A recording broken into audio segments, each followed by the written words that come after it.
Brian, when did you first learn of LSU's interest in hiring you? I didn't really have any control over the process as much as my agent obviously fields a lot of these things, and he keeps them from me until the end of the year. Once the season concluded, he had a long list of schools that had an interest, and to me the LSU was the most interesting. And then got on a call with Scott, and then got the sense of the alignment here from the president down through Scott, the board, and then just that opportunity to come to a place like LSU with a great tradition, great players, and the resources necessary to be successful. And it happened pretty quickly. How does the alignment, the resources, compare to what you had at Notre Dame? Well, I think at times, I think we had great alignment at Notre Dame. And not that it changed, but you have to have great alignment to win 10 wins or more 5 consecutive years. And so I don't think there was anything wrong with the Notre Dame piece. I think the alignment and I think the opportunity to be here was just a new challenge, a new opportunity that I saw coming down to a new part of the country that I had never been to. It was exciting for our family. The SEC. And quite frankly, really being in a new place and a new challenge. It's an on-Broadway show, and it's pretty exciting. Just over a week ago, though, when you were asked, would you leave Notre Dame of your own volition outside of retirement, you said no, and then quoted Tomlin with the $250 million fairy godmother. Between the time that you said that and your decision to leave and come to LSU, what changed? I think that conversation with Scott. I hadn't had that before. So I had no knowledge of what LSU was about or what that looked like. And so that changed the way I thought. And I think, look, I own this decision. I made it. It was the decision that came about after spending time with my family as well, because I'm not here unless my wife and family are 100% committed to this as well. But I think it was just that opportunity that wasn't there when I made those comments, and I was being honest, and you know me, I'm going to tell you the way I think, and at that time, I had no thought that I would ever be leaving Notre Dame. How much of this is driven by the idea that's been put out there by some that you'd hit a ceiling at Notre Dame, and if you wanted to win a national championship, you had to do something different? Yeah, I don't think that's a fair narrative. I think Notre Dame has an incredible opportunity there. They continue to grow. I think they've got a great opportunity to be, I think it's a playoff team again. It's a young team. I think it's a team that's going to be back there next year. So when you're one of the four, it's just, you don't have to be the best team. You just need to be the best team that day. And when you get into that opportunity, you're knocking at the door. So I don't think that's a fair narrative. I think they have an opportunity to be a national championship team. I think when I got there, I don't believe that that was the case. I think it's been built over time, an administration that was committed, an athletic director, a president, and we've put it in a great position where the next caretaker of that program will have a great opportunity. Notre Dame's on the edge, and things have to fall right for them to get into the playoff this year, but they're still in it. Mm-hmm. And Gary Barta, in an interview with me last night, acknowledged that it's part of the criteria in the evaluation. If a coach is not available, it's part of the evaluation process. What pause did that give you, knowing that you not being there will be part of their resume? Yeah, so I haven't seen coaches play the game before. Players play the game. And if it's in the criteria that the coaches are playing the game, then maybe that would sway me one way or the other. I don't know what the criteria is, but these players played each and every week and got better and better and put themselves in a position to be considered regardless of whether I'm the head football coach there or not. Somebody will lead that team out there, but the team will make the difference. Nick Saban is a great football coach, but he doesn't win the game for them. Those players win games, as well as any coach would say that. So I I don't know how to comment on it other than players play. What do you think it would be like for you if Notre Dame makes it and you are removed from it? I will be so proud of those guys. I love them and what they've accomplished this year.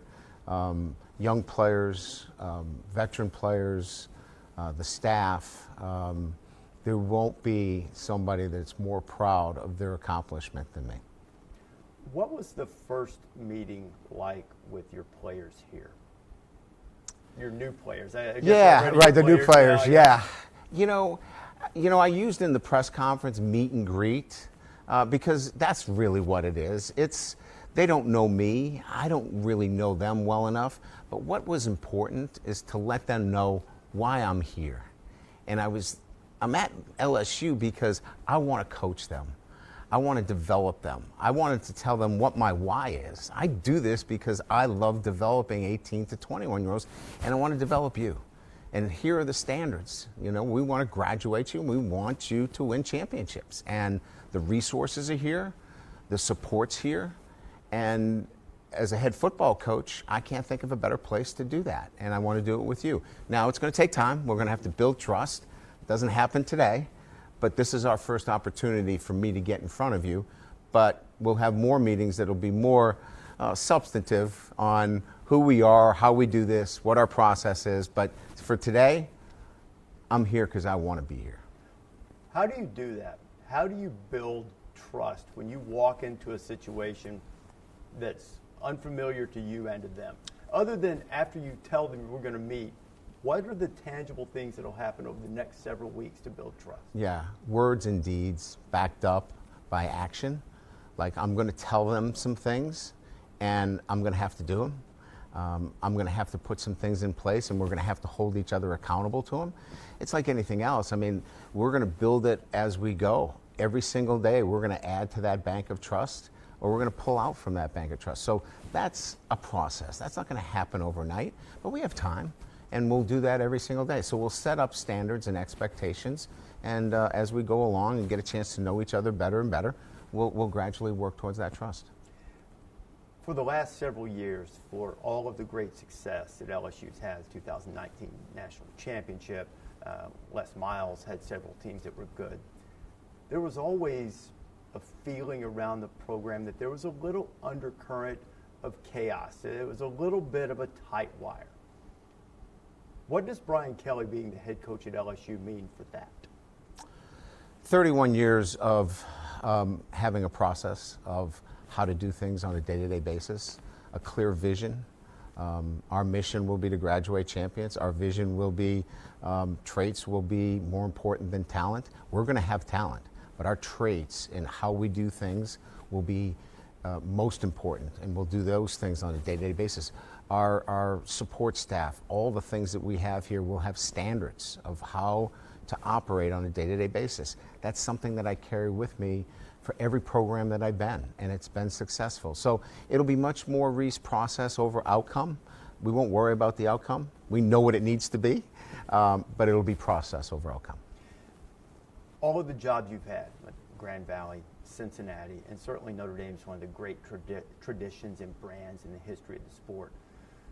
But there are challenges there, whether it's academic standards, locale, whatever it might be. What's the difference in this job that you have now compared to the rest of them, specifically to Notre Dame? Well, I think the resources here are unlimited in terms of support staff, the facilities, the geographical location for recruiting. I think the support from the community. It's overwhelming for me to come to a spot where everything is in position right now. We had to build a lot of things at each one of those stops. And the administration was great in helping us get there. We're in a very good position here. Now, there are some things that we have to get right here, like anywhere else. That's why I'm the new head football coach at LSU. But it's a great position to be. And I think it's just a matter for me to get my process into place, and great things will happen. How much are you working with the current roster in terms of recruiting them keeping an eye on the transfer portal and still the incoming freshman class? It is it's a great question. The juggling act is real, right? It's the transfer portal is your free agency, vehicle. Unfortunately, we have to keep an eye on that. I think those that have already committed to LSU have got to be our priority. They've already said yes. Let's go re-recruit them. Let them know we want them here. And then I think their recruitment needs to continue. Looking at the roster, there's 19 seniors that are leaving here. So there's a big void that needs to be filled as well. So after this interview, there's a lot of work to be done. Not that this is not work with you, Rece, but there's a lot of work that tangibly needs to start to show itself over the next couple of days. You won more games in Rockney. You outlasted Leahy, Parsegian, and Holtz. 12 years. What do you think your legacy at Notre Dame will be? Modernized Notre Dame football, brought consistency, graduated champions, and I think that more than anything else, left it better than what he took it over, and that's good for me. I didn't need more wins than anybody. That wasn't what I was taking the job for. I wanted to restore Notre Dame in its proper place as one of the top football programs in the country, and I think we did that. And so what will define success here at LSU? Yeah, so again, I think we all look at success differently. For me, championships are what we're striving for. When I was at Notre Dame, it was about championships. You didn't have a conference to play in, and nobody hid from that, and we're certainly not going to hide that here at LSU. It's about championships. When it came to making this decision, what was the most difficult thing about it for you? The players. The players. I love the players at Notre Dame. I love what they stand for, who they are, what they have to do on a day-to-day basis in the classroom, on the football field, the demands of their time. All of those things make them a special young man, and that's the most difficult part of this is leaving those that you've invested so much time in. Jack Swarbrick said that he sensed some restlessness from you. Did you feel restless? Not at all. Not at all. I had no restlessness with Notre Dame. I felt probably as comfortable, as committed, and probably as confident as a football coach at any time in my career. So then if you felt that, why trade that for this new challenge? I owned that choice. I owned it as an opportunity that I saw that I wanted to chase. And it became a family decision. My wife, Pocky, and I talked about it. I wasn't going to make it alone, but we felt it was the right time for this next chapter, and we're really excited about it. Have you at any point in your career, I don't remember, have you been inside Tiger Stadium on Saturday night? Never. What do you think that's going to be like? I think it's going to be amazing. And my job is to put on that field a football team that just turns that stadium into an electric atmosphere. And I can't wait to do that.